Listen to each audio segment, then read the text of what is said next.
Alrighty, everybody. You know what time it is. Thursday night, a few days away from that North London derby, but there have been some other news that have actually come about recently. A certain Paratici, it looks like his legacy, his era could be no longer. Gabonini, maybe his leftover man in charge, also seems to be out the club as well. Scott Munn, in his official first day, is making some waves, that's for sure. Maybe he's been planning to do this all along. We're going to get kind of stuck into that, kind of discuss the legacy of Paratici, what he sort of did for the club, what he left behind, but also kind of what Scott Munn needs to do, what sort of he needs to bring forth, what he can build upon, all that sort of good stuff.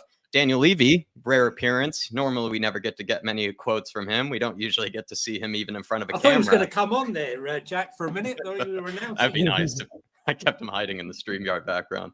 But Levy, he's actually come out with some quotes recently. Of course, in that fan forum, we're going to dissect some of those. And even just recently today, it looks like he spoke to Bloomberg about maybe a potential sale or just, kind of not meaning it very much at all. We'll kind of get stuck into that. Good to see so many of you in the house today. We have Dan Davenport with us. We have Adrian Troca. Good to see you, Adrian. Good to see you, William McKenzie. Flat cap salute to you, my sir. Gary W's in here as well. Evening all. Good to see you, Gary W. Gamer16. Good evening. Big up to Robert O'Connor, Terry Betts, and Amir. Top man Amir. Hopefully you're keeping well. Please, everybody, smash that like button for us. Keep getting your comments in. We're going to kind of get straight into some of the topics here. And if you do have any sort of opinion on them, if you do want to get the discussion going, feel free to throw in a super chat to support the channel, but also to get your sort of nose into the conversation, because definitely we can get a little bit, we could definitely get a little heated in the conversations, or we definitely want to have plenty of our own opinions on them. So please, everybody, feel free to get in the comments down below. Let's get kind of straight into it here, everybody. We're going to start first with, let me get back to the very beginning here.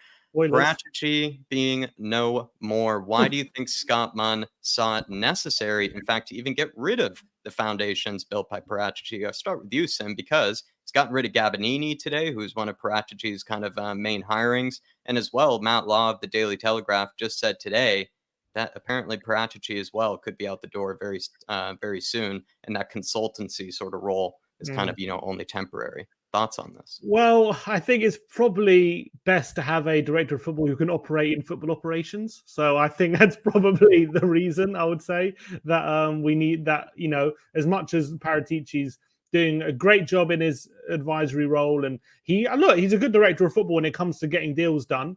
I think if you look at the business that we've done since Paratici's come in, I'm pretty happy with it overall, albeit I wasn't particularly overjoyed with the manager choices either we had or Paratici had lined up while he was at the club, or the ones that he was spoken about. I think a lot of them, remember Gattuso was set to come in. Obviously, he appointed Nuno. Conte was his number one target.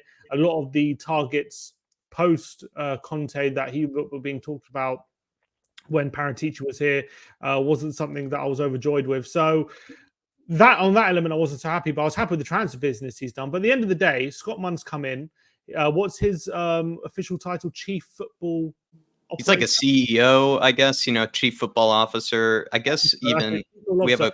He's going to want to put his own stamp on it, isn't he? He's going to want his own people. He's going to want to make his own appointments. And at the end of the day, as much as Paratici's done a good job in the transfer market, he can't legally operate in football operations. Yeah. So we need a director of football who can do that. I think that's pretty vital. So I think I wouldn't. And when it comes to the head of recruitment, head of scouting, Gabbiani, I think he's clearly. I think I've been pretty happy with the work he's done. But as I say, Scott Munn is going to want to bring his own director of football. He's going to want his own guy, and he's going to want someone. Maybe now we've got Postecoglou at the helm, who's going in that direction, wants to use more young players. I felt like Paratici kept bringing in a lot of good young players, and then kept hiring managers who would never play them. So I think maybe the strategy wasn't so cohesive in that instance, as much as I liked the talent he was bringing in. But I think it's not. I don't think it's about ripping the foundations up of Paratici. I don't think that's what's happened. I just think he's bringing in his own people. I just think you want to stamp your own authority on the situation, and that's all it is, really. What about with you, Johnny? I mean, is he ripping up the foundations like I say he is? Is he already tearing apart what Paratici built, or is this kind of normal? I think the whole thing is mighty strange. You know, when you are the CBO, sorry, I was going to say chief bullshit operating officer, but no, chief football officer, and you day one in your job, what do? You announce yourself to the people I'm now taking over. I'm now the mouthpiece of the club, and I'm going to announce that by mutual consent, Gabonini will be leaving the club, and I will be bringing in X or Y, and we're going to keep along the same path, and let us know exactly what's going on. Communicate something which hasn't happened, which leads us down to the path we are now, where Matt Law and Ali Gold release snippets of the news, and we're left to speculate as to what's happened. Look, for me, Paratici, what Paratici has done behind the scenes when he came in with Hitchin, and he turned around to Hitchin and said, "This is like a non-league club. This is a joke." And Hitchin ran to Levy and said, "He's bad mouthing all my work. Well, if you don't like it, go." And he's sorry. That's Paratici on the phone, I think. I was going to say Hitchin's also upset. You know, he's maybe one. He's gone, and basically, at the end of the day, it's not. Paratici is still working behind the scenes. He's working behind the scenes. He's done a lot for the infrastructure. Hitchin is still out of work, right? Hitchin is still out of work. He still hasn't got a job. And Paratici has bought in Gabby, Steinson, Scolding. He's bought in and built that infrastructure. It's taken 18 months. Not only that, he's, you know, the Instagram parents that controversially he got rid of, all those Instagram kids who weren't good enough, he said, for the academy, that were just coasting along.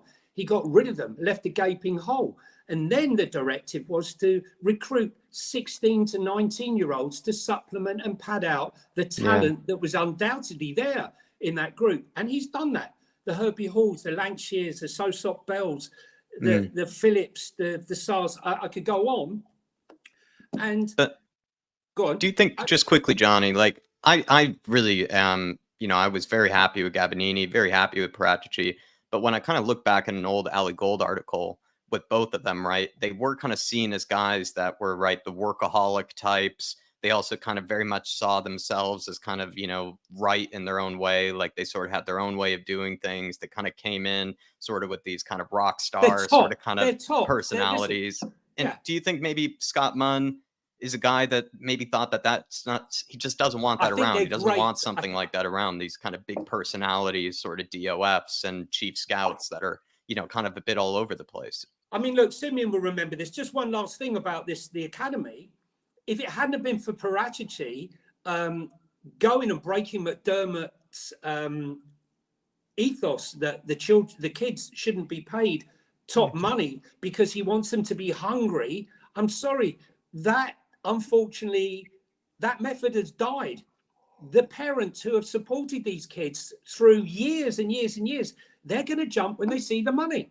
When you're at Tottenham and you're paying no money, and a club down the road or a club overseas is going to pay you, you know, a few £1,000s, it might seem trivial at that stage, but it's huge. It's a game changer for these people. And he managed to convince Levy to change it, and that's why we kept the Donnellys and the Dorringtons and the Mikey Moores.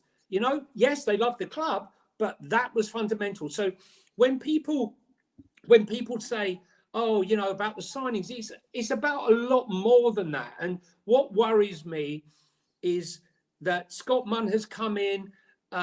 It's a strange way to start your job. It's a really strange way. We're all on a buzz. We're all buzzing.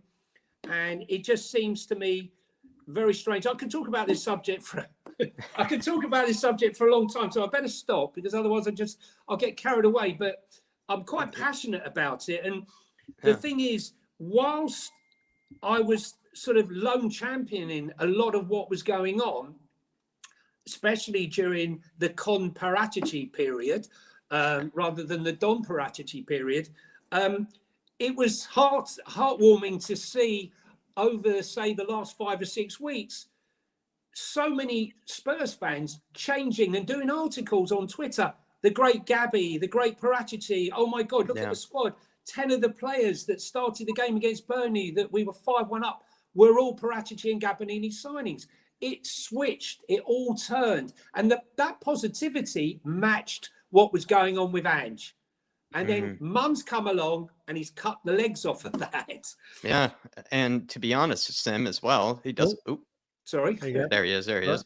To be honest, Sim as well, though, he doesn't have any European experience, actually, technically, Scott Munn. So what do you make of what Johnny has said? You know, he's already making some big moves and he's already catching a lot of years. I hear what Johnny's saying, and I think he's right that I wouldn't say he's cut off the legs of the the positivity or anything, because I think sorry, that was a bit dramatic. I meant of this particular the structure. He's left it in the air. We don't know where he's going with that now. I'm assuming he's sacked him because he's got someone lined up. I have to assume that. Yeah, I mean, I don't think he would have sacked him out of hand for no reason. So if they have a plan in place, they think what's his name? Gabbanini. If they don't think he's going to be the right guy to be in charge, they want to go a different direction, I'm all for it. But I agree with Johnny that I do like the business that they've done, that Paratici's done and Gabbanini's done.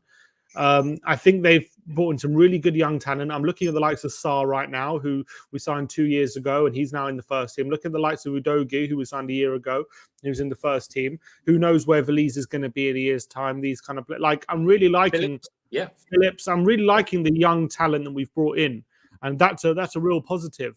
But for one reason or another, they feel like he is because they came before Postecoglou came in, didn't they? Yeah. And obviously they've been there since before. So maybe they feel like now Ange is here, they need a different person at the top. I don't know. Look, you could argue if it ain't broke, don't fix it. So I think that's a good argument. I don't know what their next plan is.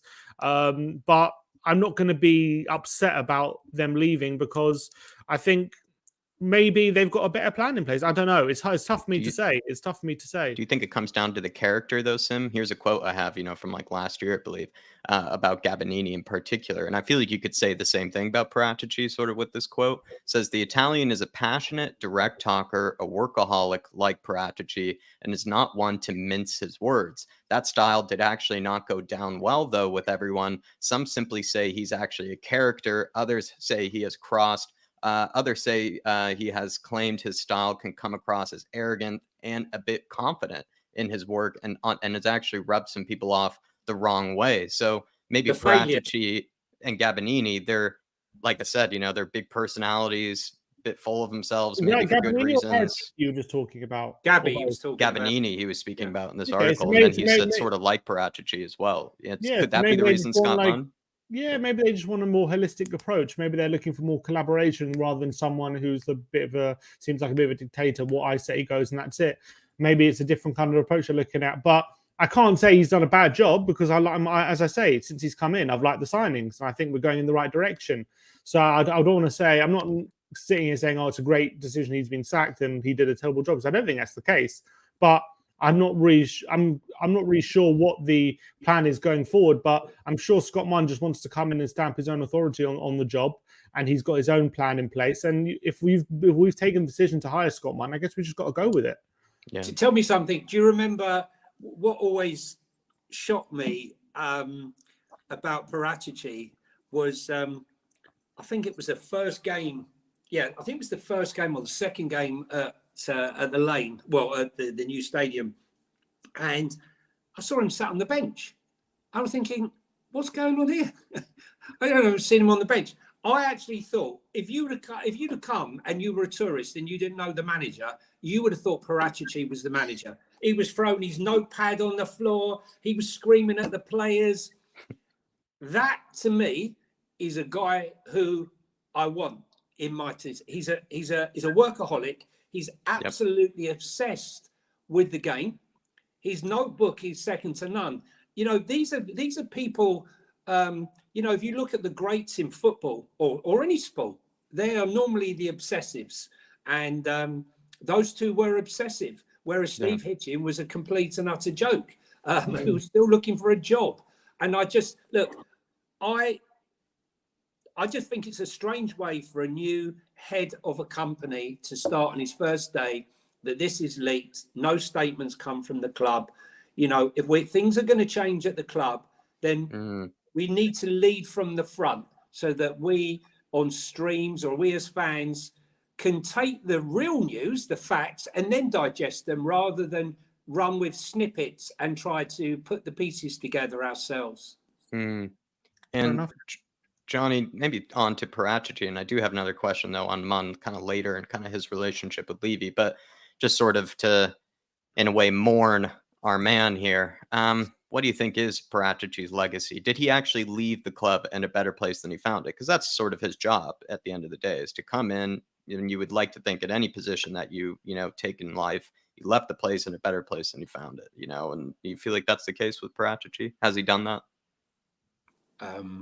Well, I don't believe he's left. You don't believe he's even left? You think the consultancy thing, because Matt Law was saying that could be... I know what Matt Law said, but let's wait and see. I think it's more likely that that Gabby has left, because he could definitely get a top job. But I think as a consultant, as Fabio as a consultant, if you were Daniel, and you can see what Fabio has done over the last 2.5 years, and he knows more than what I know, and I know quite a bit, but he knows far more. If someone's been good to me and has proved himself time and time again, and he's operating within the parameters of his restrictions, and he can offer me something and offer our organisation something, I think it would be foolhardy to say no. Whether or not Scott Munn or the person that comes in is interested in that is another matter. But I can see Fabio still operating on a consultancy basis. I might be wrong, but I would say that is more likely with Gabby going. And to use them, I would disagree to the fact that if we do end up appointing a new sporting director, I don't think I don't know if Fabio would want to, step on any of his toes, basically. And will that new sporting director want more control? Will he want Fabio getting involved? Will there be? I understand Fabio's been working behind the scenes and he's been giving a consulting role while we lacked a sporting director. But now, if we are set to appoint one, which is all the talk, I don't know if that sporting director will still want Fabio, lurking behind and making decisions and doing things on his behalf, unless they're working together, which is fine. I'm happy with that. But, considering that this new sporting director essentially is taking Fabio's job, his former job, and Fabio's not going to be in that role anymore, whether that is a situation which is only going to cause negativity rather than just Fabio completely stepping away and allowing the sporting director to just get on with his job, I don't know. That seems to be a more realistic way forward than Fabio just continuing to work, I would say. I hope that Johnny's right in the case that I feel like with Gabbanini, he seems to be very successful, well-regarded.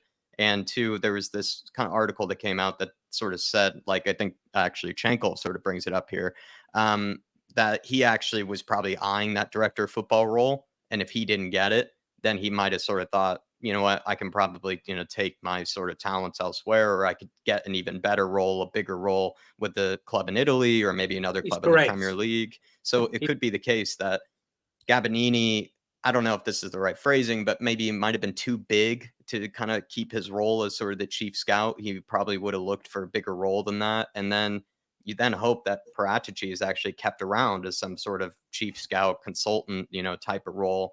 And maybe Gabbanini, in his case, it's just that he kind of just had to go, or kind of was just going to go if he wasn't given the big promotion. I do hope that Johnny's right, that that's just the case there, that Gabbanini wanted this sort of promotion, didn't get it. It just feels like he's got to leave then. And Scott Munn is probably thinking he's got to leave then too big, for that sort of role. But then if Paratici's still hanging around, or if at least he's still being used on a consultancy basis, that means then the whole framework, at least that Paratici has, isn't being completely destroyed, or even if certain people that he hired are, being taken away, at least Paratici still has some influence. And then I can be happy, because where I get a little bit worried is Scott Munn. Just, yes, he's been very successful with the Citigroup, but I just feel like, yeah, he's more this bird's eye view sort of guy. Like, he's more of a guy that is going to be, like even said earlier, the eyes and the ears of sort of Levy, and I'm worried about, him kind of making such big, bold decisions. But maybe Paratici was never going to be the director of football. It was probably going to be Gabbanini. If it's not going to be Gabbanini, it's going to be someone else. And that means Gabbanini's got to go. And perhaps Paratici does stay. And that's actually an okay scenario for me. What about you, Johnny? He did leave. That's I can live with that. He did leave, Gabby. He was going to go, and they talked him into coming back and taking a role. And, there was talk that if he did prove himself, there might be an opportunity for him to be a DOF. But, even Paratici himself, when he came to the club, said the job is far, far, far too big for one person. Mm-hmm. And hence the reason why he's, employed Steinson, who did a really good job bridging the gap with the kids and the academy stuff, although he's left now. But I think that it was always going to be a tough call for him to be director of football. I think Simeon could easily be right. I just think there's more of a scope for Fabio to work as a consultant, helping the hierarchy, not being the main man, but he does have an amazing list of contacts, and he does manage to pull off deals. This Vlasic that we got in Croatia. I mean, that is a huge coup, and these are the sort of things that maybe he can help us with, but we shall see. Good, Simeon. What are you thinking? I'm not against it. If that's the way they want to walk, if the new director of football is happy for Paratici to stay in an advisory role, and we can use his role for contacts, I'm all for it. I'm just wondering how that dynamic would be if Paratici's steps over the mark or something like that. Yeah, is he too big to keep around? Yeah, that's the only thing. I can understand it while we don't have a director of football. But once we do. Does that dynamic change? I guess we'll have to wait and see. But if they can make it work and Paratici can stay on and he can help out with the director of football, I think that's probably better if that can work. Here's an optimistic question for you here, Johnny, and feel free to shoot it down here, my man. It actually has been listed it's been said that Scott Munn will be kind of as some sort of CEO type of role kind of at Spurs, and that he's going to be Daniel Levy's eyes and ears. Does his appointment then mean that Daniel Levy will be moving his attention elsewhere and maybe away from the transfers? Thoughts on that? I love the way he said, after an extensive search over 6 months, I finally found a man. No, you liar, right? You've known him for years, right? Okay. He was well known. The thing is, for me, I was underwhelmed. A guy who's come from an Olympic background. He's been with the Citigroup in China and in Australia. I'm sure his credentials are superb. But we need someone that's going to lead this company from the front, that can speak, that isn't awkward like Daniel, and can relate to the fans. That, we can hear him talk and think, oh, you know what? This guy's coming across really well. A bit like an Ange, okay? What we have, though, we've had undercover, right? Hiding out in the dark shadows on tours, and for months on end. This isn't a guy who's snow lily white. Let's be serious, right? He broke the terms of his gardening leave, and was meant to start. He's been there since April. Was meant to start in July. We've seen him at the airport, London airport, with Levy. He's been spotted here, there, and everywhere. So one would assume that if he is there, and he has been working all this time, that today should have been an announcement that he's left and this is our new director of football. Seamless, like Brighton's model, where there's a succession plan for everything. And the thing is, with Brighton, the Brighton fans are so used to Tony Bloom and Paul Barber pulling off these succession plans constantly, whether it be the manager, you know, he's gone. Potter's left. Yeah, De Zerbi's come, he's better. You know, this one's gone, another guy comes in. We don't have that confidence. We don't have that succession confidence because we've been let down so many times.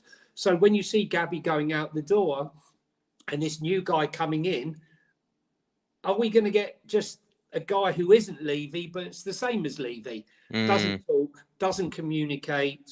That's my worry. And I hope I'm proved wrong. And I hope tomorrow morning he makes a nice statement and we all think, oh, seems like a nice guy. And he's made this announcement. We're all very happy. I'm a bit dubious as to that happening. But let's live in hope. I think from a financial point of view, he's got a very tough job on his hands because we are hamstrung cash-wise. I know people don't really believe that, but I think we are. And he's got a big job on his hands to get the club on an even keel. But good luck to him. Sim, what did you make of my question there? That maybe with him coming in, being the eyes and ears for Daniel Levy, does that mean Daniel Levy's attention could be technically pushed elsewhere or drawn elsewhere if Scott Munn's sort of his guy in the field? I mean, we've heard it all before with Levy, haven't we? That he's taking a step back. He's not going to be involved in footballing matters and all these different things. What about this time? It's never really come to fruition. But obviously, that was the narrative when Scott Munn got the job, that it's another separation between Levy and the footballing matters. Then we get, hopefully, if we get a director of football, that should be a third separation from Levy and footballing matters. And I think the further he gets away from footballing matters, the better it will be, to be honest, because I just don't think he knows. I think he's a good operator when it comes to financially. I just don't think he really understands football. I think he probably understands the business of football, but when it comes to what things are worth risking, what things are good, what things are bad, when it comes to the actual game, he just doesn't understand. He doesn't quite get it. It's a bit like, have you ever seen that movie? Did you see that movie Air? Not yet. Yeah, I know what you mean. It's like, you know, that guy, he's the basketball expert. He knows we should risk all in this guy. This is Michael Jordan. And the CEO's like, I don't know. I'm not putting my money in this guy. He's just going to flop like the other basketball players like we've invested in. And he's like, no, trust me. This guy is it. I've studied him. Levy doesn't understand like the game of football, like in that sense. He just understands the business, what's worth taking a risk on, what isn't. And I think we need the footballing people at the very top making the decisions about where we put our money on footballing matters and what is worth really pushing the boat out for and what isn't worth pushing the boat out for, and all these different kind of questions. So I'm hoping that Levy, I am hoping that Levy is taking more of a step back, but we just know that he's a complete control freak. And will he allow himself to ever step out of that room? Will he ever do it? Will he ever can you ever see it in a situation where there's a negotiation going on and he's not part of it? Will he ever allow himself? It's like he'll be like texting all the time. What did you offer? What's the offer? No, it's too much. Exactly. It's like I just can't ever imagine it. So I think he's too, especially now that he's been here for so long and he's just used to being involved in those discussions. I just can't ever see himself as much. I think there might even be a situation where he generally wants to take a step back, but he just can't bring himself to do it. He's a megalomaniac, Simeon. You know he's a megalomaniac. He's a megalomaniac. I just don't think he ever will. All the narratives of this and that, he likes to control every single element of the club. He doesn't like to leave anything to chance. He doesn't want to leave anything. He doesn't like to delegate any decisions without his knowledge. So I to be honest, I think we'll try our best, but I think at the end of the day, he'll always have the final say. How long will Scott Munn last? The thing is, like, when you have a business, any business, and as your business grows, you can't be all things. You can't do everything. So you have to employ Trust people. others. So you go through the process, you interview your guys, and you think, he's the top guy. He's going to do the job I can't do. He then goes and does his job. He then comes to report you, and you start telling him no. That's Levy, you know. No, I think we should do it a different way. Yeah. Hopefully, Scott Munn is not the person. He looks like Mackay from South Park. Mackay, Have you? That's what he looks like. Do you feel like when you hear someone say like he's going to be the eyes and ears, though, like that's in a way that's a lot of trust, right? That's a lot of sort of like, I trust this guy is going to report back to me everything that I need to be hearing, everything that I should be hearing. He's also going to be my sort of confidant when I need something to be communicated. I agree with Sim that I don't think in any way is he going to really try to limit his sort of involvement all that much. But perhaps Scott Munn is sort of his, way of tricking himself into trying at least, to, trying to be less involved. But anytime someone is, sort of labeled as the eyes and ears, that does sort of, at least to me, speak of a lot of trust. And it could be the case that Scott Munn might be somebody that has gotten through to Daniel. And just recently, too, kind of in that fan forum, he said that people that he really sort of at least listens to are guys that, speak to him direct, speak to him without any sort of compromise or any sort of kind of, bending. They'll say, the same thing to him that they'll say to the next guy is what he sort of said. And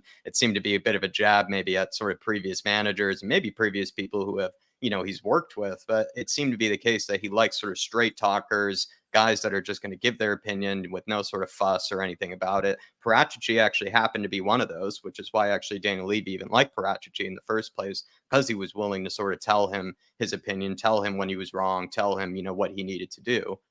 Is there a hope that Scott Munn has maybe a similar type of character to him? I'll go to you, Johnny. What do you think? Could Scott Munn be when you said a eyes and straight ears, talker?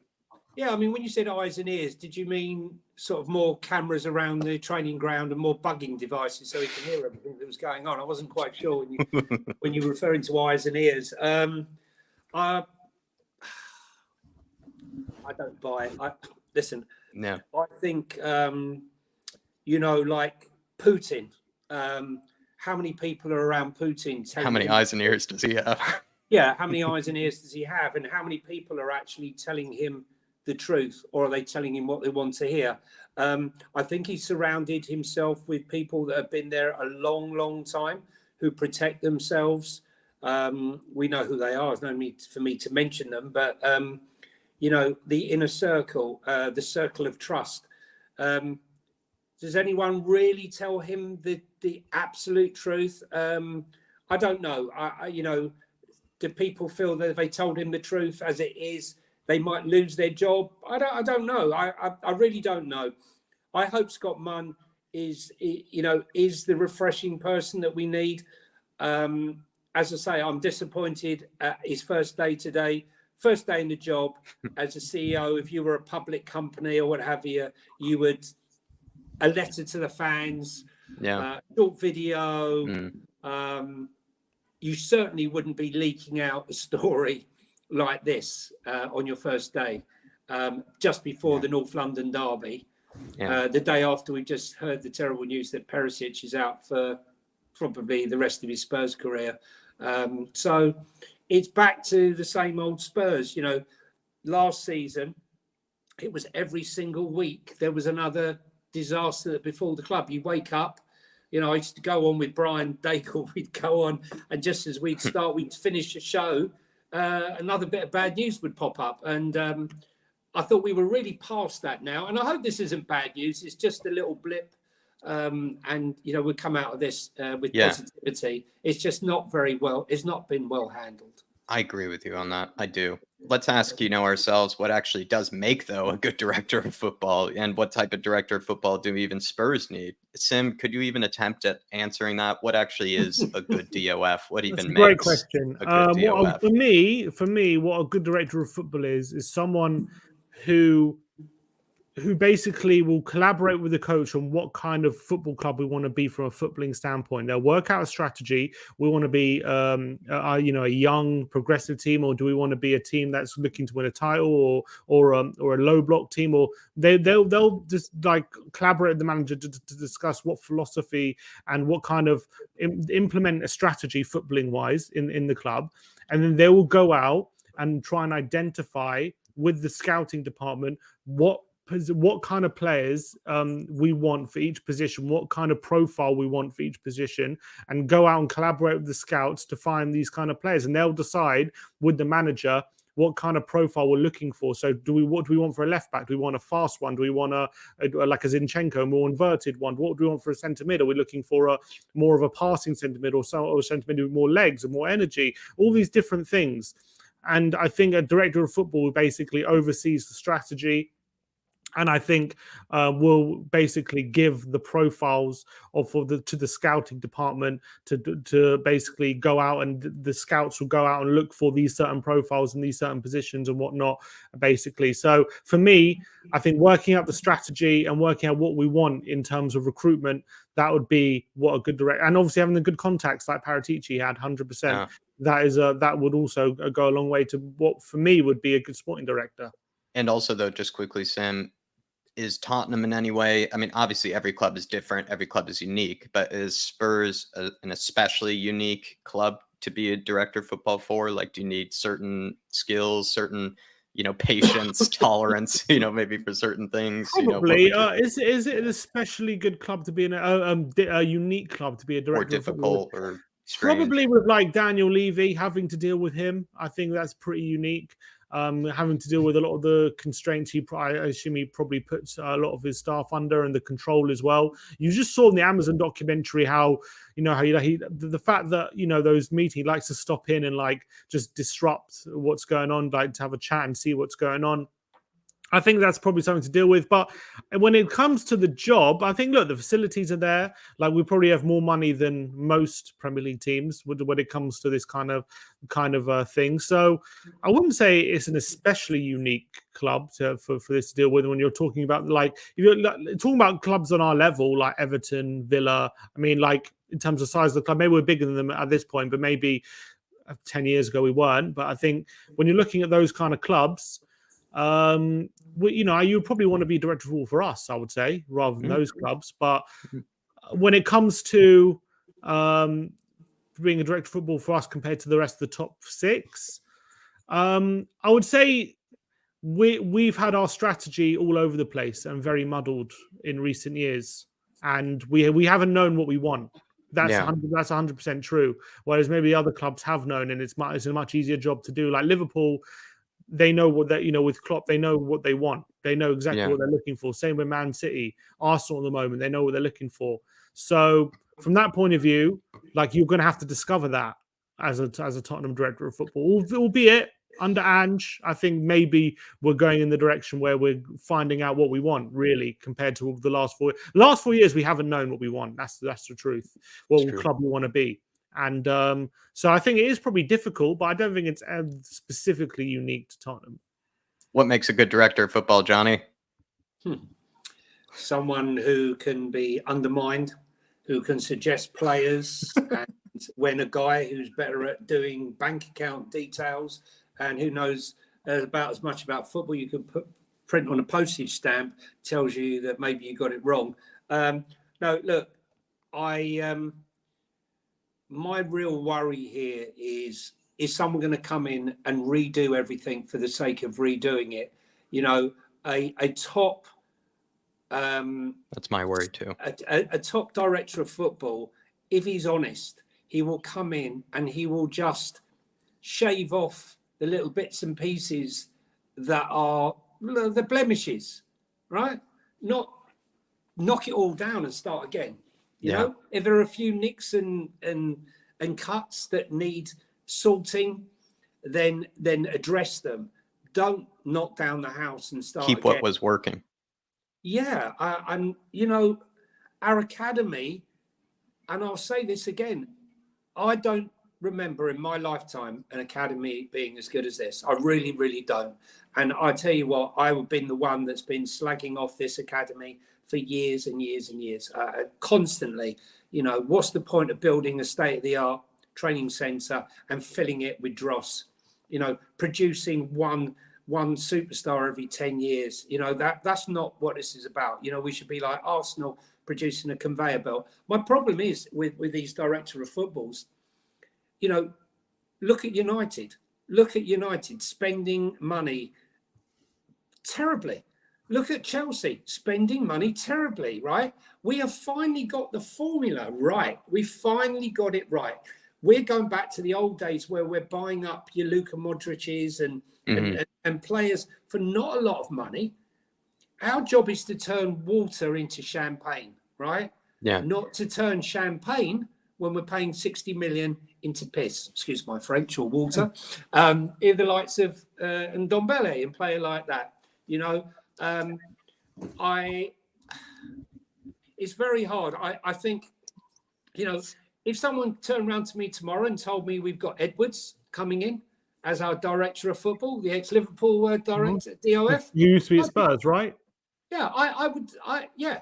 If I ever heard he's coming back here to be here, I'd be very happy, right? But as usual, we're left hanging, and this is the problem. You know, it's all conjecture right now. I think you have to be your own man. I think that look, what Gabby and Fabio did.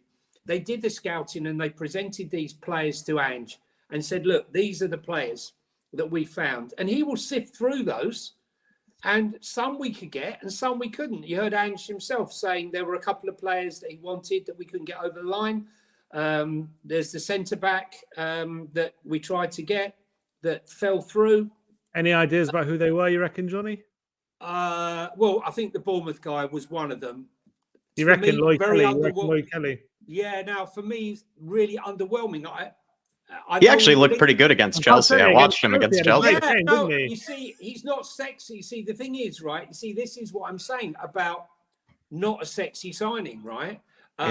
Because we looked at him when he was at Bristol City. Yeah, Bristol City. Yeah, I think it was Bristol City. Yeah, and we didn't go for him. But if you'd asked the fan base, if he'd have signed him, they would have gone, oh, I can't believe we signed this bloke. Who is he? You know, he's nothing, a bit like Big Vic. Yeah. Vicario was signed. Yeah. I can't believe we haven't signed Raya. What a joke. Yeah. What a joke this club is. No, it's a smart signing.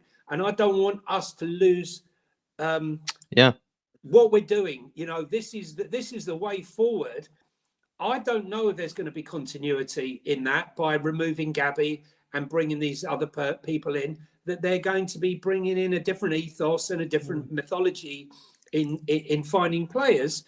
One would think, though, that Ange is strong enough as a person and character that he would say, no, I'm not having him. This is who I want. I don't think, we heard all the stories, guys, that when Ange came in, that we would be signing half of Asia. And so far, we haven't signed one Asian player. So let's go easy on that. And now it's resurfaced again. Oh, Scott Munn is, we're going to be signing the next Chinese superstar, or we're going to be signing Asians because that's the strength of his market. The weird thing about what we've done, though, because what we should really be doing if you're run like if you're in a perfect world, essentially, what you should be doing is having a sporting director first. He then comes up with the strategy and the philosophy, and then you appoint a manager that suits him. What we've done is appoint a manager first, and now we kind of have to find a manager to suit. Now we have to find a director of football who's going to suit the manager. So we've done it in the reversal. Not to say, look, obviously I'm delighted with Postecoglou. I'm glad with the work he's doing, but we shouldn't. This not the order you should really be doing things in, and that's what we end up doing. So it's not great, because what happens if that we now hire a director of football, and I mean, I guess you have to hire a director of football who's 100% aligned with Ange, but that's not the direction you should be going, because in theory, a director of football should be there for the long term, and the managers can kind of be chopped and changed. That's kind of. Is he going to interview him? Is Ange going to interview him?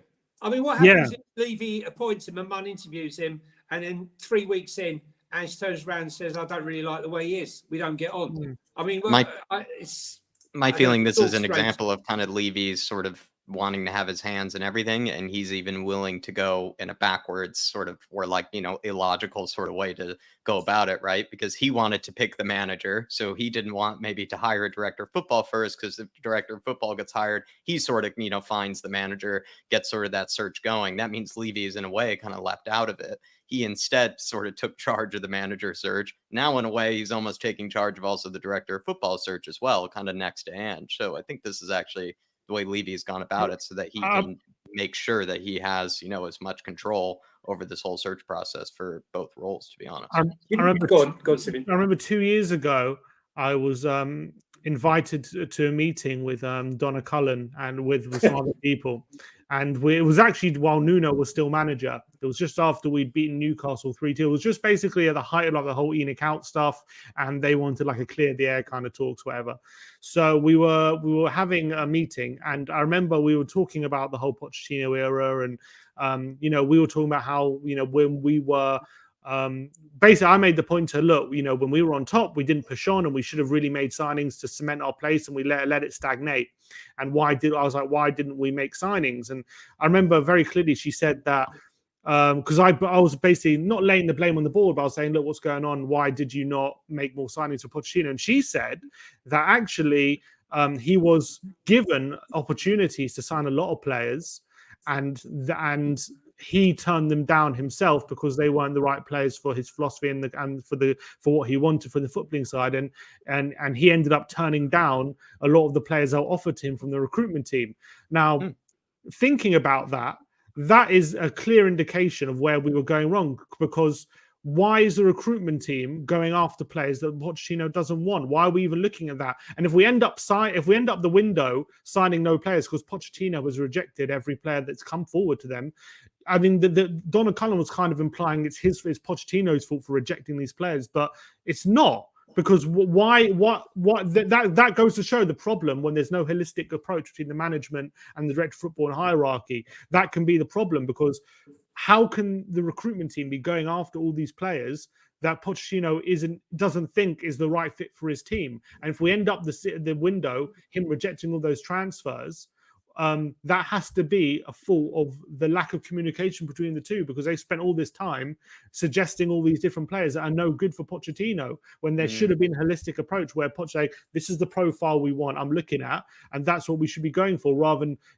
being asked about all these players, which he clearly didn't want. And that's a big part of the problem I think we've had in previous years. For me, a good director of football, though, especially in the case of Spurs, you have to be able to work with, obviously, a budget, but you have to be able to go after, I think, like maybe what Johnny was sort of alluding to, more of those kind of smart signings, kind of working harder or working smarter, not harder type of director of football. And you are going to have to accept you aren't going to attract always the biggest of names. I think right now we do have a bit more of a draw because of how Ange is playing and everything like that. But we almost have more of a draw to the younger players, like the younger kind of guys that want to get that chance at a high level, be given a lot of minutes, play an exciting brand of, style that sort of suits them. But still, it feels like the director of football that comes into Spurs, they need to be able to work with, like you said, a chairman that's going to be pretty much helicoptering, like a helicopter parent all over them. And then two, they have to sort of accept that type of influence, all around them, all these different voices telling them, you should do this, you should do that. And that might be a bit annoying to a lot of people. They want to just put their handprint on everything, have pretty much no say from everybody else, and be that kind of top dog. And that might not happen at Spurs. There are going to be people that come over you. Scott Munn is technically one of them that's going to be, over you coming into this team. And then also Daniel Levy. And then if actually Johnny's right and Paratici's kept around as a consultant, we know Paratici is a big mouth as well, right? He's going to have a lot of influence in kind of what decisions you might make. And that might need to be considered. This person's going to need to be able to work with that. Also, you just need to work with having those sort of connections, I think, all around the world to these sort of hidden talents, these up and coming talents that nobody knows about. You can't be, I think, I don't know, those directors of football that maybe more specialize in kind of the Cristiano Ronaldo type signings. And actually Paratici happened to be one of those as well. Well, you need a network. You know, it's not a one-man job, it's a network. But talking about going over people, one of the biggest problems is being undermined constantly at the club. I mean, you have to have a tolerance for that, feel like, to be honest. Listen, it makes me mad when I think that, Levy has an office at Hotspur Way and his door's always open. I'm sorry, right? When you go and work for a big company and the guy you're working with is pissing you off or giving you a hard time, you don't go to the very top and knock on the CEO's door and say, oh, he's giving me a hard time. He's making me work too hard, right? No, there's a hierarchy. You go to your boss and then that boss goes to the higher boss, but not Spurs. We had Danny Rose going in his office. That office should be removed. He should move out. And if he's not going to be there, he shouldn't be there. Move away. Give that office to Scott Munn, right? Because we heard just the other last week that Eric Dyer has turned up at Daniel's office to have words. Had a meeting. No, have a meeting with the director of football. Have a meeting with Scott Munn. Okay, you don't go to the top man, right? There is a hierarchy.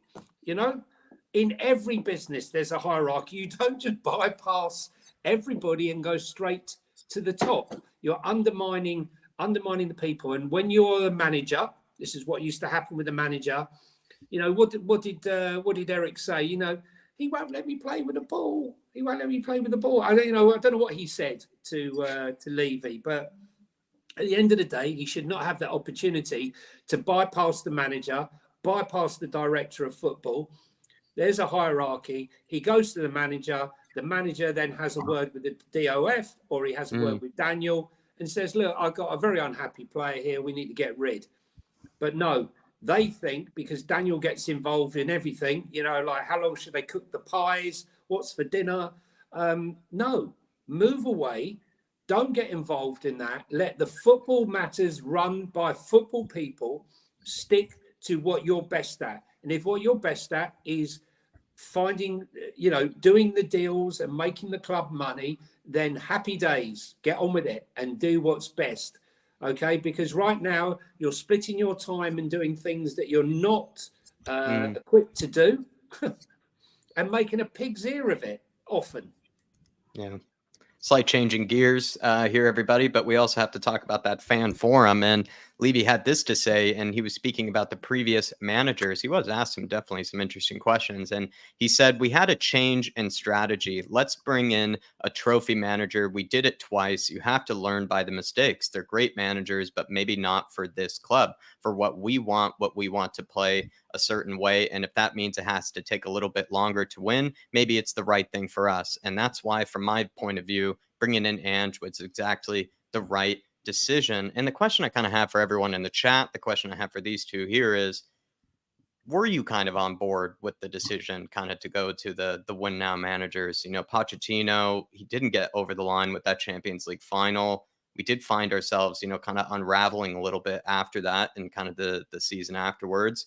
Was it sort of maybe the right decision actually at the time? And of course, everybody wants to play Captain Hindsight, one of my favorite things to do, but maybe at the time it was the right decision to go with the win now manager. And for a variety of reasons, it didn't go the right way. But I'm going to start with you, Sim. I mean, take yourself back to that version of yourself, in that time period. Did you see the logic behind Jose? Did you see the logic behind that kind of sort of changing gears? I remember at the time very clearly what my thoughts were, and this was while Pochettino was still in a job. There was basically in my mind two directions we go to. Either we, in my idea anyway, is either we stick with Poch, allow him to have a bad season, and allow him to rebuild the team in his own image to go again and get back to where we were, a couple of years ago before he left. Or we sack him, we go for short-termism, and we really go invest in someone like Mourinho and just get that trophy monkey off our back. And even if it's a short-term thing, if we can get that trophy over the line, I think it'll be worth doing because we've had a 5-year project. Unfortunately, it didn't happen for us. We didn't quite get over the line. But at the end of the day, I didn't feel like Mourinho could win a trophy with the squad that we had at that time. He still needed serious investment. And if you're going to go in that direction, you still need to back him heavily. Now, I said on camera before Pochettino was sacked that if I was Levy, what I would do, given the club we are, is stick with Pochettino. Don't sack him. He's clearly a very good manager who knows how to work on a budget. You allow him the time to rebuild the team and get rid of players who no longer fit the system and get a bit like what Klopp did last season, essentially. You allow him a bad Point. season, you allow him to rebuild the team, and then next season you go again. But what we did was we decided to sack him. Now, once we had made that decision to sack him, I was in favour of bringing Mourinho.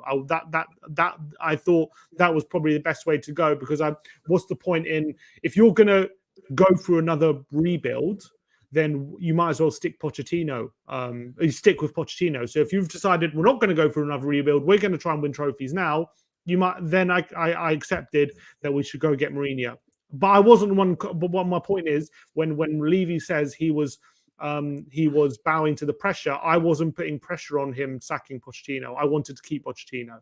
So I don't accept that there was that much pressure on him to sack Poch. I think that was a decision they made hastily after a bad start to the season, when pretty much that was the first opportunity they had to sack him, because before then everything had been going pretty well before that start of the season. So I would say that once I saw on my phone breaking news, Pochettino sacked, at that point you have to move on and you have to accept that he's gone. At that point I was in favor of bringing Mourinho in. And obviously it was a massive failure. But at the end of the day, I agree with everything Levy says in that statement you read. They're not a right fit for the club. He says, they changed strategy, but they weren't a right fit for the club. It was a mistake to bring them in, whatever, all that thing. I think he's absolutely right. But he cannot absolve himself of blame, because it's not, first of all, it's not like the idea itself doesn't work. It's just that you didn't go all in with it. Like, you wanted this win now manager, but you didn't exactly you didn't do all the right steps to get that win now manager to deliver what you wanted. Exactly. You appoint Mourinho, right? And we're going to win a trophy now. How are we going to win a trophy? We're going to sign Matt Doherty. We're going to sign Joe Rodon. We're going to sign Carlos Vinicius. We're going to sign Jensen Fernandez. And then we're going to win a trophy. It's like, well, you don't and we're going to play Eric Dyer as centre-back. And we're going to have an aging Toby Alderweireld. And we're going to trust in Davinson Sanchez. And we're going to, I know we got Bale back and we got Højbjerg as a decent signing. We spent a lot of money on Reguilon, but we were never in a position to win a trophy under Mourinho, squad-wise, the quality of the squad. You don't point Mourinho and then make those kind of signings if you're serious about going in this direction, winning a trophy. Now, they could have made those kind of signings if we were going through a bit more of a project, and maybe it could have worked in a different way. But if you're saying we're going to appoint Mourinho because we're serious and we're going to win a trophy now and we're going to challenge for big things, and that's the direction we're going in, then it wasn't necessarily the manager that was wrong, but it was how they themselves approached having a manager like him that was completely wrong. And if you're going to if basically you got to decide what club you want to be, right? If you wanted to be a club who appoint a superstar manager who are going to win trophies, then you have to act like that in the transfer market. And that doesn't mean going for people like Matt Doherty and Jensen Fernandez and Carlos Vinicius and underselling the squad and going for Joe Rodon instead of Skriniar and cheapskating, essentially. You do that if you're going for a project and you're giving the project time. If you're going for a win now, you don't do that. So I as much as I agree with Levy, those were wrong appointments and they weren't right for the club, I think it was more to do with how he dealt with those managers rather than the actual approach that they took, which was wrong. That's the right way to look at that quote for me. I agree. I think he actually, you can't really disagree with the quote, but he leaves a lot out, and how it all went wrong. And I definitely agree with that. And also I agree with this sort of comment earlier that there was a serious miscalculation at the time as to how strong the squad actually was. 100%. And this is where I think he isn't admitting to this. I think he basically saw the Pochettino sort of team and the whole sort of run needed to be regenerated, needed a lot of investment to sort of get it going again, or he needed a new Pochettino to sort of do the same thing. That would have been, at the end of the day, a long as well as sort of potentially expensive kind of turnover and kind of change of tactic, or not even change of tactic, just sort of regeneration, restart. And he didn't really want to restart. Maybe he just wanted to keep it going, keep, the top four finishes high, keep challenging as much as he could without really needing actually to change the squad all that much, thinking that maybe Pochettino just sort of eventually just got, kind of tired of that squad, or just got tired of, the same players, and actually someone else could just use those same players and get actually similar results, if not better results. And what's even crazy to think about was, I guess at the time, he sort of thought that that Dyer, Sanchez were sort of the backups to Toby and Jan to eventually give a title-winning defense. And he sort of maybe just saw some sort of future there that I guess most Spurs fans at the time didn't think that Daniel Levy would give that much confidence, right? You know, in sort of those two. But he really did think that Jose Mourinho would take Dyer and Sanchez and replace those two of Jan and Toby and lead those guys to a league title or lead those guys to a trophy. And I think that was just, like Schenkel says here, a serious miscalculation of actually how strong the squad really was. But Johnny, do you kind of agree with what Ben is saying there, that the quote itself isn't really all that wrong? It's just maybe some things are left out. Look, as far as I'm concerned, you know, we had win now managers with, you know, I don't know. I don't even know how you could describe the ethos, you know, Vinicius on loan to buy where you're never going to buy him. And all the players that you've made, they were all loans with options, which you were never going to fulfill. It was, you know, look, I believe that coaches have evolution. Everything evolves.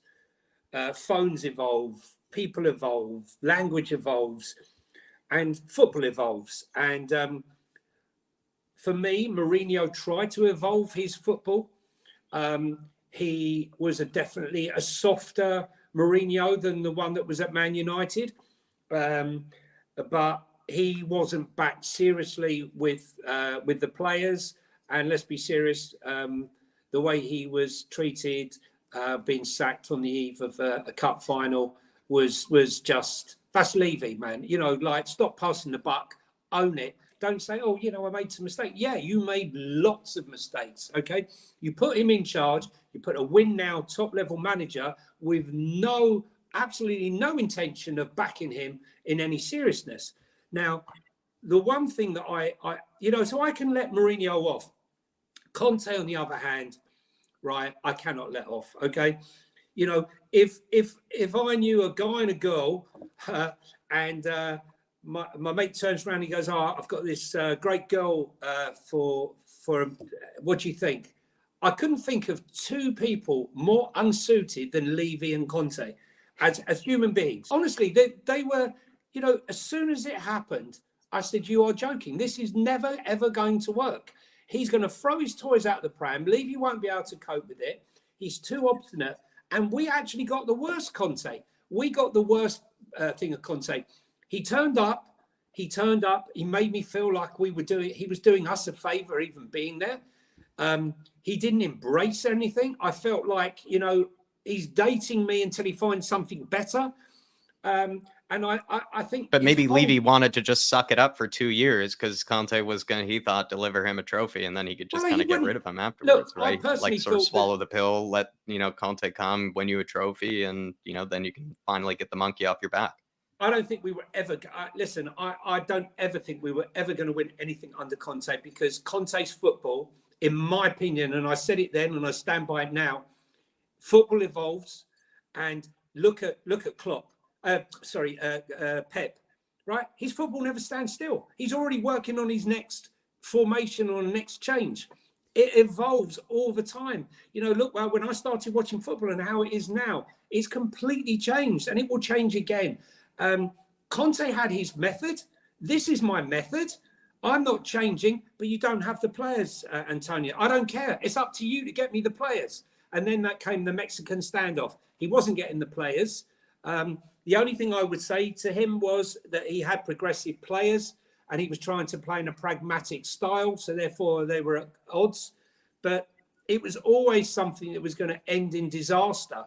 And, you know, with Ange, it was a breath of fresh air seeing him come in and making us feel that he actually wanted to be there. He knew the task. He knows it's a project.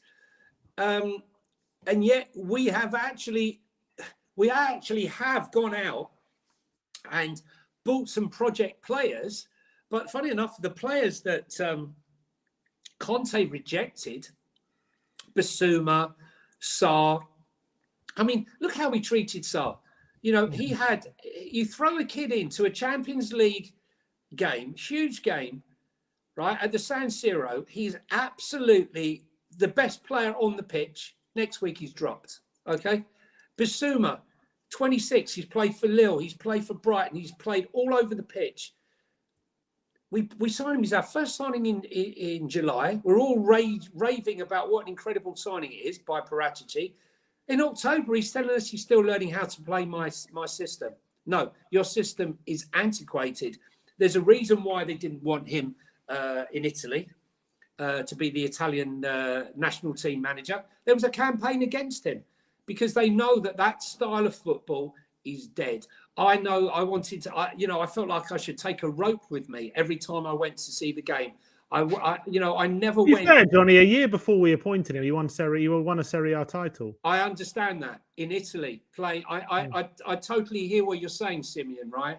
But in Italy, there is a style of football which you can get away with. Perisic was playing left wing back, right, at the age of 32 out there, and he could get away with it. He could get away with it. The game's a lot slower. We play a different brand of football. There's a different brand of football in the Premier League. It's much faster. It's a lot more intricate. And the thing is, he refused to change his style. What I don't understand was, we had a shocking defence. So for me, why would you let the opposition have the ball, camp on the edge of the box? I felt like the guy who was waiting to be shot in the back of the head during the game, because I knew what was coming. I knew, wait. I'd rather have had the possession of the football, try to keep the ball, lose possession, and then lose possession of the goal. I just feel that Levy never backed Mourinho. In essence, he never backed Conte, and I believe that even if he had backed Conte and him would have always fallen out. So I'll give props to Mourinho because I don't think Mourinho really had the players. I think Conte had more players at his disposal. Yeah. He did try to back him to a certain extent, but he still was moaning, and that's Conte's MO. But it's refreshing to have Ange in there, not making excuses, blaming himself, taking it all on the chin, and fronting the cameras with honesty that we haven't had since Poch. But I'm the same as Simeon. I think Levy's big mistake was, I think Pochettino had enough in the bank to have kept him on. And who's to say he wouldn't have turned it round? Yeah, I completely agree. Faz Radfar here with the super chat saying, if Levy actually wanted a trophy, why did he sack Jose then before a final? There was that quote in the fan forums. That's inexcusable. Well, no one. Someone should have asked that in the fans forum when they asked him questions. 100. Because I'd like. Because he even said, "I want to win a trophy more than anyone." Right? I asked Donna Cullen that, to be honest. When I said, what was all that about, essentially, and she said that that they sacked him because he was going to rest, because there was a midweek game against Southampton leading up to the final, and he was set to rest the whole 11 essentially in that game for the final, and we had an outside chance of top four still at that time, and Tottenham, and they didn't want to risk us missing out on a top four place. Just for a Carabao Cup. So they weren't happy with Jose's decision, essentially, that he was set to rest the whole club, the whole team. And they told him that. And he said, look, this is what I'm going to do. I'm prioritizing the cup final. And then they sacked him. And he was unpopular anyway at the time, and things weren't going right, obviously. But that was like the straw that broke the camel's back, essentially, that he was set to prioritize the cup final and ended up sacking him. What happened? We didn't get top four or the cup final anyway at the end. So it was just a ridiculous decision. And I think that, and I take Johnny's point on Conte as well. I think he's absolutely correct. You got to remember as well that at the time how desperate we were for a manager because of Nuno. So I understand why they turned to Conte after Conte initially rejected us that summer, didn't he? And then we ended up probably making empty promises to him just got Fabio through the door. Yeah, essentially, because Nuno was a car crash. We probably would have got relegated if Nuno stayed on. So, I understand the desperation for Conte, and I also think if we first of all, when Conte got, not to say that it was that not what Johnny, what you said was right, because I think you are right. I think Conte's way of playing was never going to win a league now in the era of Pep and Klopp and the way football is now in the Premier League. But at the end of the day, if you just take facts, what facts are. When he got sacked, he was 1 point off third place. And at the end of the day, if you look at the team that we had, he had Dyer and Ben Davies and Sanchez playing regularly. He had fullbacks which probably weren't enough for how he wanted to play. So I think from a lot, like, if we ever wanted to actually like challenge for a league, if that's what our ambition was, we'll never in a million years have the team to do that. So that was always going to hide into nothing. But I agree with you that at the end, like what I think what we're seeing from Basuma now, what we're seeing from a lot of other players that completely were outcasted by Conte, goes to show what could have been if he would have played a different way for that year and he would have given them more of a chance. And definitely that's a bit of regret there. But again, you don't appoint Conte and then you give him Longley on loan. You know what I mean? You just don't do that if you're going to appoint these managers. I think they shot themselves. Simeon, I will never ever forgive Conte for the disasters that were Sheffield United and the game before, which was shocking. And he turned around and he says, I need the fans to get behind the club for that AC Milan game at home. And despite the horrendous 2 games that we had before that, was it Wolves and Sheffield United? It was Wolves and we rested players in Sheffield United for Wolves, which we lost. Yeah. Anyway, and then went out into Champions League. So that AC Milan game, I remember going there, and even people who were like fuming said, "Look, we got to get behind the team." And that night, the fans really got behind him. What did we see? We didn't have a shot. We did not have a shot until the night in 2 games. In 2 games, we didn't have a shot till the Harry Kane header near the end. But when he took off, when we're chasing the game, and he took off Kulu for Davinson Sanchez, I lost it. That was it. It was over for me. I think plenty of people did. I agree. That was the night as well that I was like, look, I think a lot of people checked out with him. Yeah, I checked out. That was the night. That was it then. And I was at Southampton, unfortunately, when we were, I think we were 3-1 up. Yeah, 3-1 up at the time. And I turned around to the people I was with and I was saying, look at you sitting there like, what are you watching? This is shot. Yeah, but we're 3-1 up. I said, this is horrendous. This is horrendous football. And of course, it ended up 3-3 and poor old Sarr came on and gave away that penalty, which never was a penalty, but the whole thing imploded.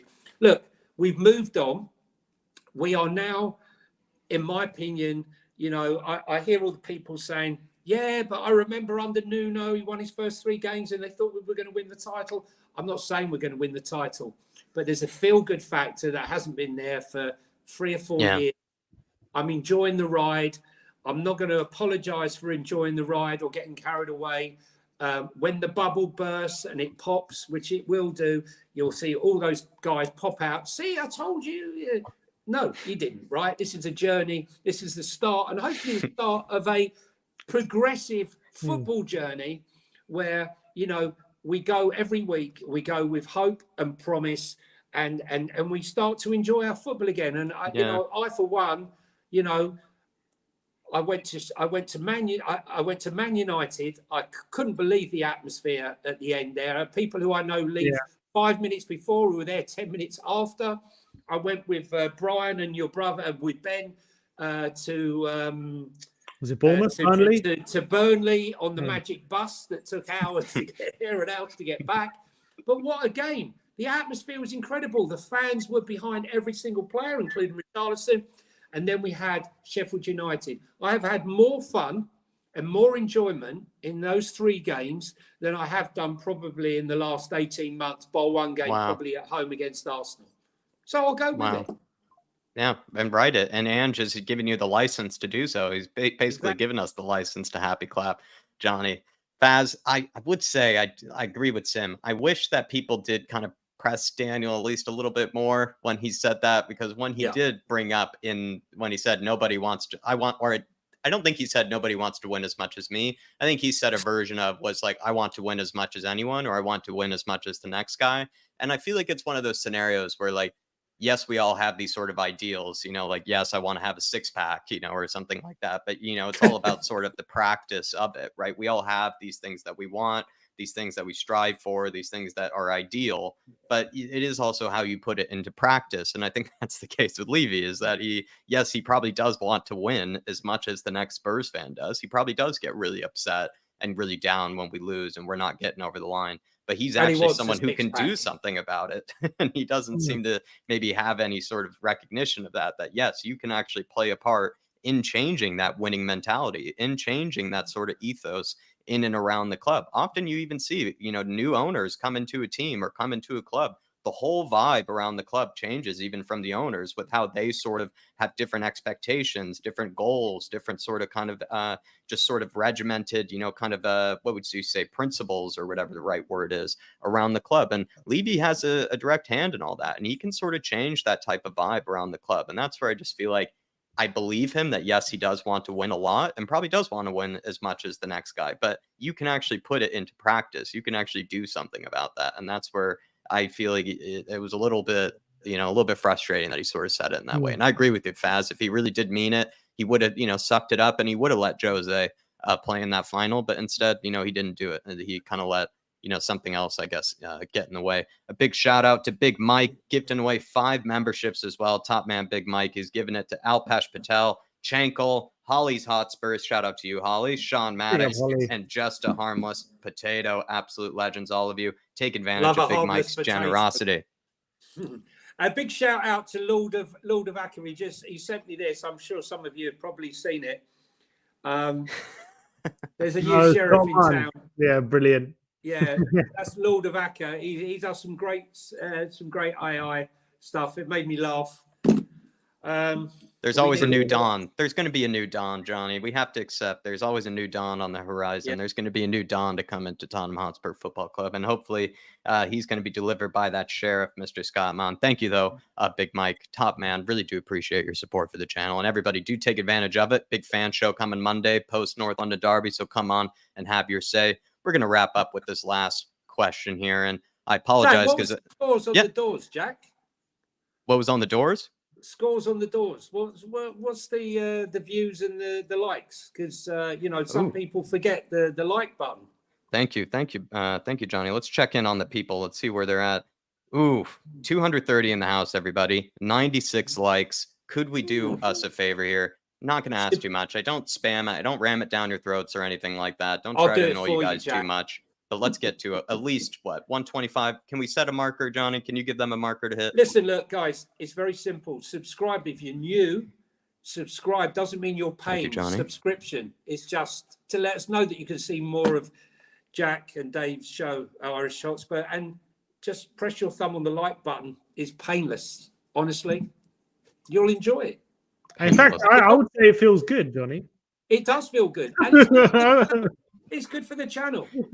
It lights up and everything. It gives a nice little emoticon. Off and on and back on we'll again. be checking in on you after, guys. If you haven't pressed that button, we know who you are.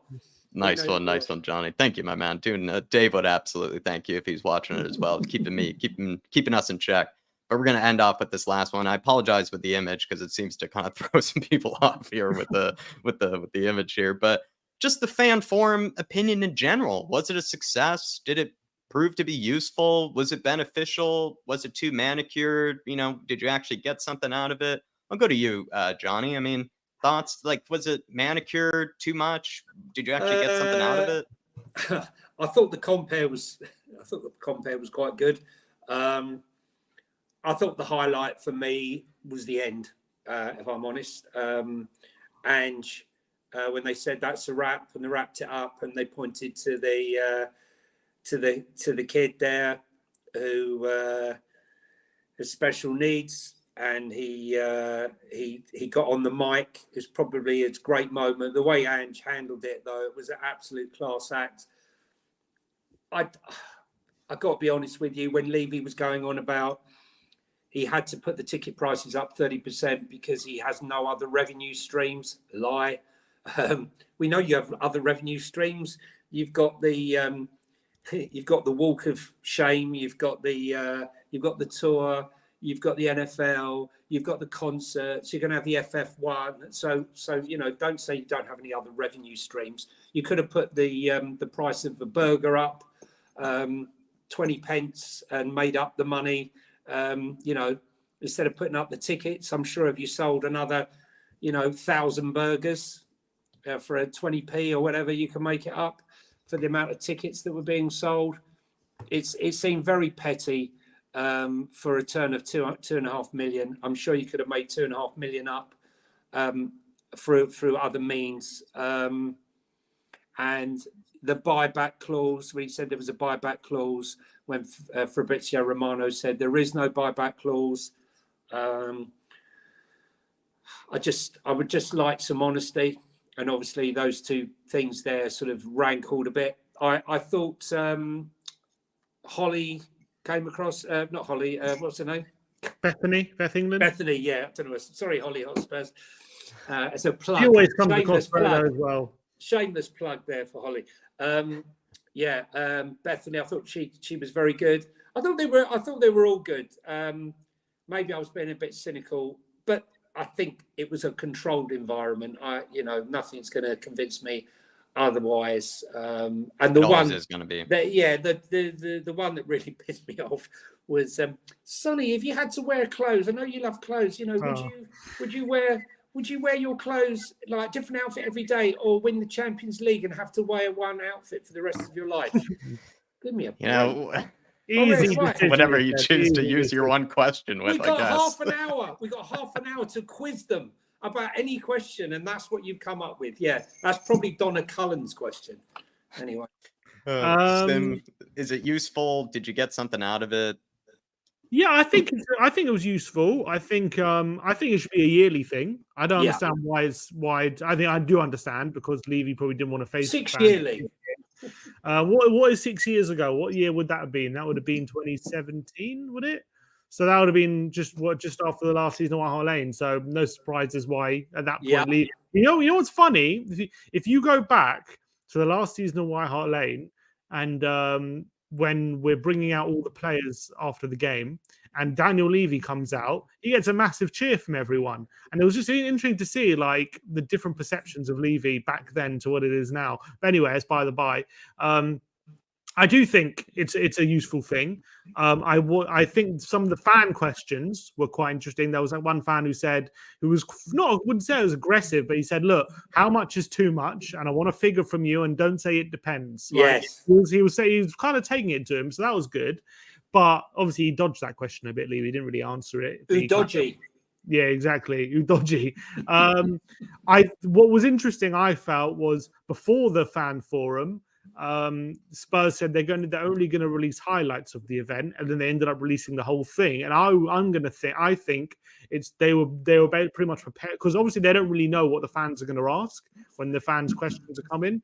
So I think they were preparing for maybe something being shouted out or a question being maybe overly aggressive towards Levy. And if that happened, they have the license to cut it out because they said they're only posting highlights, and that never really happened.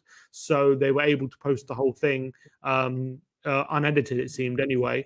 So I think that was good. But I feel like if there was anything maybe not more interesting, but anything maybe more targeted towards Levy, maybe they would have cut it out and maybe they wouldn't have posted it on the full thing. But I think it was curated. I didn't think it was bad. I think I'd have liked more like journalistic questions towards Levy, more putting him on the spot a bit more.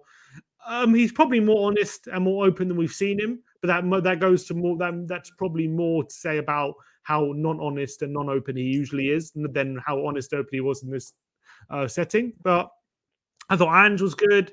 Son was good. I would have liked more maybe. Obviously Son touched on last year, but I would have liked maybe a bit more openness about maybe how toxic it was or whatever last season. A bit more of like just more insight from Sonny himself as to the difficulties in last year. But I understand we want to move on from it, so is what it is. You wanted the punch-up details, didn't you, Simeon? Yeah, I wanted every detail. I wanted our Son. What was it like in the dressing room after that Conte run? That's what I want. I want to know. I think the questions to Ange were fine. I'd have no issue.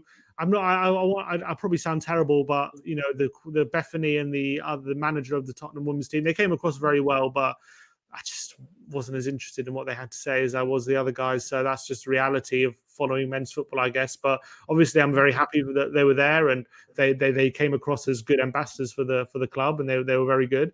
I think it should be a yearly thing. I really think. I think if it's I do too. If it's a yearly thing, I think it would be a much more interesting. I think it's kind of an opportunity to hold Levy a bit accountable from the fans as well, an opportunity for them to ask some questions. But I wouldn't say it was like Amazon documentary level of curated, but I definitely think if there was any kind of anything more like over the top in terms of like more pointed questions, I think they probably wouldn't have made the cut. So I think the fact that it's unedited was probably evidence of how curated it was.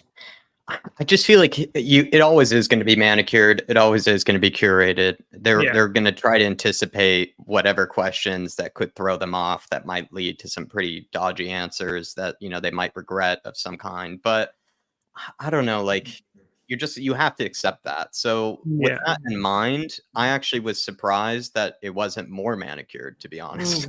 I actually, some of the questions that did get put on Levy's doorstep, even fact straight away, which, this is two parts with this. The question that he was given right off the bat was a very difficult question about the season ticket, prices, and as well as also the naming rights, and just sort of, what's happened in the last 6 years. Why haven't you even done this before, in that time span? He was asked that straight away. And I feel like that was nice to see. I didn't expect that. But also I sort of thought, maybe Daniel Levy, knowing him, he's like, I have to, it's like studying for a test or something. And he's like going into that with like, the hardest question of the day he wants to be given first, because he's like memorized whatever sort of, script ahead of time. So he knows what's coming. And it's a bit of both for me, where I'm glad that he answered, a difficult question. But I also sort of recognize that he definitely did script, his answer, and he knows that it's coming, and there's all that, to recognize as well. So you're going to get parts where Spurs are going to keep themselves safe. They're going to keep sort of themselves clean, but they also did give away a bit more than I thought. Even his sort of mentioning of, the previous managers and how that was sort of a mistake. In fact, like him even saying that was a mistake in the first place was a bit of a surprise. And also, we just never even get Daniel Levy to even speak in the first place, to us as fans in that sort of scenario. And so it's a step in the right direction for me. I agree that it is probably pretty manicured, and the next ones will also be really manicured, I think, as well, and really sort of catered. But it's more than what we got in the past, and I hope that he continues to do it. And I do feel like there were some questions that were, thrown towards him that were actually surprisingly kind of hard to answer. And I agree with you, he didn't really answer them on a few occasions, but at least they were given to him, and at least he had to squirm a little bit and be made a little bit. Did he look uncomfortable? To me, he looked uncomfortable, and when answering those questions, I think because he's an uncomfortable guy. He's he did look. I felt there were two very un-Levy moments, though. Like maybe he'd been kind of not coached, but I think maybe beforehand they were trying to get him to do stuff which was a bit more likable. There was one moment where he said, "We have our Tottenham back," and obviously that's probably playing on what the fans have been singing during the season. And I think he was asked, "What is Ange bringing or something?" Or I think to Tottenham right now, and he said, "We have our Tottenham back. That's what he's bringing," or something like that. I was like, okay, he's playing to the crowd there. And then he also said he made sure that Maddison isn't bringing a red card to training anymore. He's got to make sure. That was quite good. That was quite good, but you could see in his face, he's like, okay, that was a good line from me, kind of thing. Like, he had this funny. He was quite chuffed with himself. He was very chuffed with himself. And it was like, I'm pretty sure he had that line queued up. I think Donald probably gave him that one, or one of the comedians. But the one thing that was just praying he didn't say was Coy's. I mean, I'm just waiting for. You know what? If he would have ended the whole thing with Coy's Daniel, I actually would have appreciated that. That would have been funny. That would be. I actually would have laughed. That would have given me a chuckle. If he had a bit. He seems to be not very self-aware, Daniel, of how he comes across. I feel like he's very awkward. Yeah, he's very awkward character. And that's part of the reason why he doesn't do these, I think, is because he is just naturally an awkward person. Jack. That's why he's not on Irish Hotspur or Tottenham on tour, because he should have a 1 hour sit down every year with We Are Tottenham TV in our studio, so we can grill him. Grilled. What was his name? Jeremy Paxman style. That's what we should be doing every year. Diary of a Daniel Levy story. Exactly. Johnny, Sim, thanks for this evening, you two. Appreciate you filling in. And everybody, in case you needed to know, Dave's just taking a personal day. He just will be back tomorrow with some good North London Derby content. But yeah, we got to have a good discussion, and it was sort of different from the North London Derby theme of this week. It was sort of about, like I said, rare Daniel Levy quotes. We never really get given those, so we had to dissect them. And then two, also we had some other news with a certain Paratici's potential legacy, maybe kind of starting to dwindle or starting to go away. But I guess, with the confidence of Johnny here, maybe he isn't actually going anywhere, which would keep me very happy for sure. Johnny, tell us, what were you about to say? And also give yourself a plug, please. Yeah, no, listen, I appreciate coming on. It was good to be on. It's only the second time I've been on with Simeon, but it's been a pleasure. And, it's good to have a show where people aren't shouting over each other and we're having sensible discussion. I hope tomorrow brings positivity. We had Paratici yesterday. We had Gabby and Munn today. Hopefully tomorrow is a good day. You can follow me here on Johnny H3232 on Twitter and on Spaces, and Let's Talk Tottenham on Instagram and TikTok. And you can find me on Tottenham on Tour with Brian Daigle, where we do Cockerel Doodle Doo and Ange Management. Oh, they have the best names. Ange Management on Monday, which is proving quite popular after the game. So that will be on Monday morning at 9:30. Please God, we win. Thank you, Jack, for having me on. Thank you for helping me out. Thanks for coming on. Yeah, it was a great show. Great show, Johnny. And I think maybe it's the third time I think I've been on a show with you, but I look forward to many more with you. Yeah. Sim, it's been a good one. The Mothership, Weird Time TV, anything coming up on the channel? I think you just spoke with Egal, right? Is that right? We had Egal and Bavs on the channel, looking for a bit of a North London Derby preview, and I've been looking at the comments, and they themselves haven't proven to be that popular on our channel. So maybe go figure out why on the Combined 11. Go check that out. But yeah, we've got all the preview coming up tomorrow. We've got probably a bit of a tactical breakdown North London Derby. We're going to be in the stadium, so we'll have footage from the ground, and Ashmatic and Marlon are going to be doing the watch along on Sunday, so go check that out as well. We've got some more videos with Igal and Bavs coming out over the next couple of days as well. So look, gearing up to the big North London Derby coming on Sunday. I, for one, cannot wait. Thank you, Jack and Johnny, for being on stream with me. Much appreciated for having me on, and looking forward to having David back as well. Yep, look forward to everybody being fit and ready for this weekend. Big North London Derby weekend. We have to be at our best. We have to be feeling strong. We have to be feeling confident. Thank you to everybody who joined us this evening in the chat. Really do appreciate you all. Thank you to Big Mike for the donation of the memberships, and also thank you to Faz Radfar for joining us as well. Hit the like on the way out, guys. Come on. Checking on it. They hit the 125, Johnny. They're on 134. They've done us a great service. Guys, thank you, everybody. On the way out, hit the like button. On the way out, it's like turning off the light bulb, okay? Exactly. Don't leave the lights on, everybody. Everybody, we will be seeing you, though. Come on, you Spurs. In the big Ange, we trust. Come on. We never stop. See everybody. Everywhere we go.